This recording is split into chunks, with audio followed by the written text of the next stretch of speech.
Joy and relief as a ceasefire is now in effect, paving the way for the remaining hostages to be released early next week after being held by Hamas for more than 2 years. In Gaza, thousands seen heading north back to Gaza City, just moments after the ceasefire was made official. The Israeli government overnight approving the first phase of the deal with Hamas. Trump's top negotiators, envoy Steve Witkoff and son-in-law Jared Kushner, there with Prime Minister Netanyahu. This morning, 200 U.S. troops now heading to Israel to monitor the ceasefire, working with other international forces, though officials stress the U.S. military will not go into Gaza. At the White House, the president celebrating too, calling the deal a momentous breakthrough. I think it's going to be a lasting peace, hopefully an everlasting peace. Right now, what's been agreed to is phase 1. Hamas set to release the 20 living hostages early next week and the remains of 28 others who perished. In return, Israel releasing more than 1,000 Palestinian prisoners and pulling back its troops in Gaza to an agreed-upon line.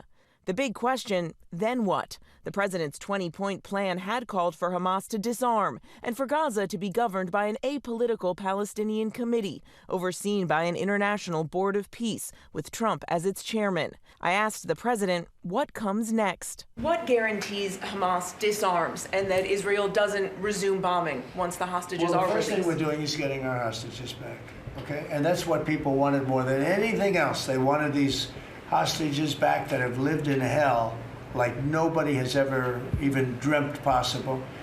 And after that, we'll see. But what is phase 2? When does it begin? I'm not going to talk about that because you sort of know what phase 2 is, but there will be disarming, there will be pullbacks, there will be a lot of things that are happening. Months ago, Trump said the Palestinians would have to leave Gaza. His 20-point plan outlined a different approach, saying we will encourage people to stay. I asked him if that still holds. Can you confirm that as Gaza is rebuilt, that no one will be forced to leave?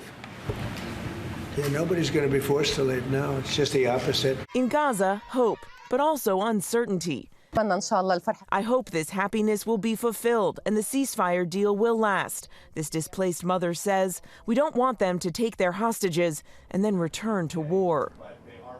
Now, as part of this initial phase, desperately needed humanitarian aid will be allowed into Gaza, though it's not exactly clear when. The Israeli military now has 24 hours to scale back its troops. After that, Hamas will have 72 hours to release all of the remaining hostages. That is expected early next week. And President Trump says he is heading to the region in the coming days, George. Okay, Mary, the Nobel Peace Prize announced this morning. President Trump had been campaigning for that based on his work in the Middle East. He didn't get it.